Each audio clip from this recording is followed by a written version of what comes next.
یہ تو ہر دفعہ میدان جنگ ہی بدل دیتا ہے۔ مثال کے طور پہ چائنا امریکہ کو اسٹریٹجکلی پھنسا رہا ہے۔ ایک طرف تو ریڈ سی اور اسٹریٹ آف ہارمز میں امریکہ کے بحری بیڑے کھڑے، تو دوسری طرف چائنا ایران میں $400 ارب کی انویسٹمنٹ کر رہا ہے۔ سعودی عربیہ کے ویژن 2030 کا حصہ بن رہا ہے۔ عرب امارات کے ساتھ ویکسین بنا کر وہاں اپنے قدم جما رہا ہے، اور ایسے میں امریکہ کے سمندروں میں کھڑے بحری بیڑے یا پیٹریٹ بیٹریز اور فوجی چائنا کو کیسے روک سکتے ہیں؟ چائنا یورپ کے ساتھ تعلقات بنا رہا ہے اور انہیں بیلٹ اینڈ روڈ انیشیٹو میں شامل کرنے کے لیے تیار ہے، اور اس کے لیے معاشی مواقع فراہم کر رہا ہے۔ جہاں امریکہ بالکل بے بس ہو چکا ہے، اب یہ ثابت ہو چکا ہے کہ امریکہ اپنے ایئر کرافٹ کیریئرز کو سمندر میں کھڑا کر کے چائنا کے منصوبوں پہ اثر انداز تو ہو نہیں سکتا۔ تو اس سب کے ساتھ ساتھ چائنا اور امریکہ کی چودراہٹ جو ہے اس کو بھی مسلسل چیلنج کر کے اس کی بادشاہی اور غرور کو ٹھیس پہنچا رہا ہے، اور ساتھ ہی ساتھ اپنی فوجی اور معاشی طاقت میں بھی بے پناہ اضافہ کر رہا ہے۔ اب اس ساری صورتحال میں امریکہ کے پاس ایک نئے اور کریٹو منصوبے کے ساتھ آنا ضروری ہو چکا ہے۔ دنیا اب اندھا دھند امریکہ کی ایسے جی حضوری تو نہیں کر رہی جیسے جنگل کے اکلوتے شیر کے سامنے کرتی تھی۔ یورپ امریکہ کی بجائے روس کو اپنے لیے خطرہ سمجھتا ہے، جبکہ امریکہ روس کی بجائے چائنا کو اپنے لیے خطرہ سمجھتا ہے۔ ایسی صورتحال میں امریکہ کو اپنے اتحادیوں کو بھی ایک صفحے پر لانا ہے، یہ مشکل کام ہے۔ اور اسی صورت میں امریکہ کی پھرتیاں سمجھ آ رہی ہیں نا آپ کو؟ امریکہ افغانستان سے نکل رہا ہے، کیا افغانستان میں امن قائم ہو گیا؟ کیا امریکہ وہاں اپنی مرضی کی حکومت قائم رکھنے میں کامیاب ہو گیا؟ کیا اس نے افغانستان میں طالبان کو جڑ سے اکھاڑ کر پھینک دیا؟ نہیں، لیکن وہ وہاں سے نکل رہا ہے۔ کہ شام اور لیبیا میں تمام معاملات ٹھیک ہو چکے ہیں؟ آئیسس کا خطرہ ٹل چکا ہے؟ سعودی عربیہ ایران کی پراکسی وار سے محفوظ ہو چکا ہے؟ نہیں، ایسا بالکل نہیں۔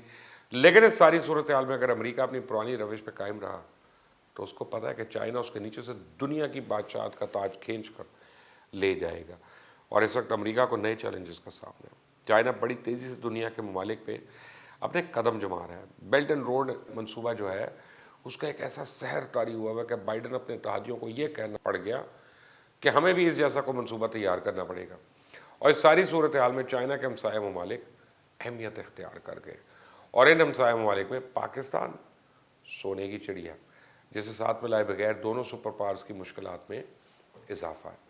اب یہ پاکستان کی قابلیت ہے کہ وہ ڈیمانڈ اینڈ سپلائی کے ساتھ ساتھ رسک کو دیکھتے ہوئے اپنی صحیح کیسے ایک ویلیو کرواتا ہے اور زیادہ زیادہ فائدہ اٹھانے اور صرف دھمکیوں پہ ڈھیر نہ ہو جائے۔ اور اس موقع پہ پاکستان کو کلاسیکل ڈپلومسی کا مظاہرہ کرنا پڑے گا۔ اس سارے کھیل میں یہ بات بڑی اہمیت کی حامل ہے کہ امریکہ چائنا کے ہمسایہ ملک کو اس کے خلاف اس طرح استعمال کرے کہ اسے گرانے کے لیے اس کا بازو بن جائے۔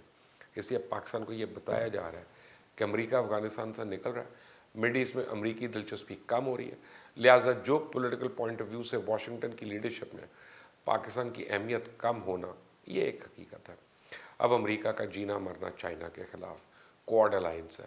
اب پاکستان جنگوں کے کاروبار سے نکل کے معاشی میدان جنگ میں آ جائے اور کاروبار کے لیے لڑائی تو نقصان دہ، یعنی جن کو آپ سی پیک کے ذریعے بحر عرب تک راہداری دے رہے ہیں تو انڈیا کو بھی سینٹرل ایشیا تک تجارتی راستہ دے دیں اور افغانستان میں بھارتی کردار میں اضافہ کیا جائے۔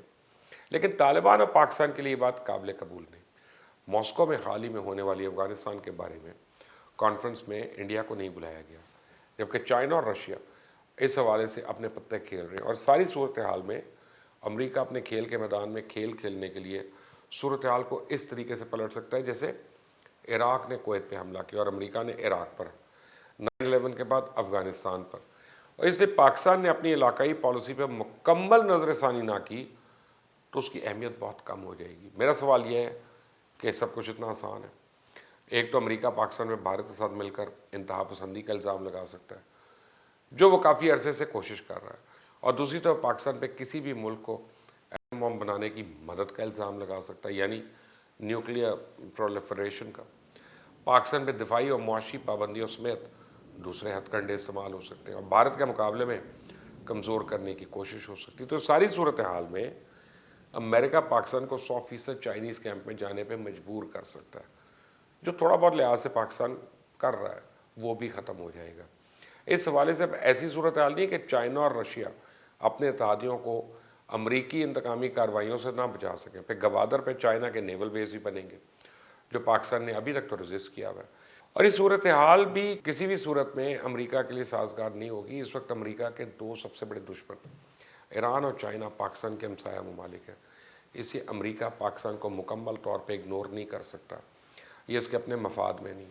اور اگر امریکہ کی نظر میں پاکستان کی جیو پولیٹیکل اہمیت کم ہوگی تو چائنا، ایران اور خلیجی ممالک کے لیے پاکستان مزید اہم ہو جائے گا۔ ایران اور خلیجی ممالک کا تیل پاکستان کے بری راستوں سے چائنا جائے گا، جو دنیا میں تیل کا سب سے بڑا صارف ہے۔ افغانستان میں امن آ گیا تو پاکستان پوری سینٹرل ایشیا، سمرقند، بخارا، تاشقند، یہ کابل، رشیا، جہاں جہاں تجارتی سامان جو ہے وہ بائی روڈ بھیج سکتا ہے۔ ایسا پاکستان کی جیو اکنامک اہمیت جو ہے وہ بڑھتی جا رہی ہے۔ رشیا پاکستان کو انرجی پائپ لائن کی آفر کر رہا ہے۔ اس صورتحال میں صرف ایسی سفارتکاری سے بچا سکتی ہے کہ 5 گیندیں بیک وقت اس کے پاس ہوں، 2 ہاتھ میں اور 3 ہوا میں، اور پاکستان ہر اس چیز پر رسک لینا چاہیے جس سے پاکستان کو دور رس فائدے ہو سکتے ہیں، کیونکہ زندگی میں اس سے بڑا کوئی رسک نہیں لیا جا سکتا کہ رسک ہی مت لے آدمی۔ آئندہ تک کے لیے اجازت ہے۔ اللہ حافظ۔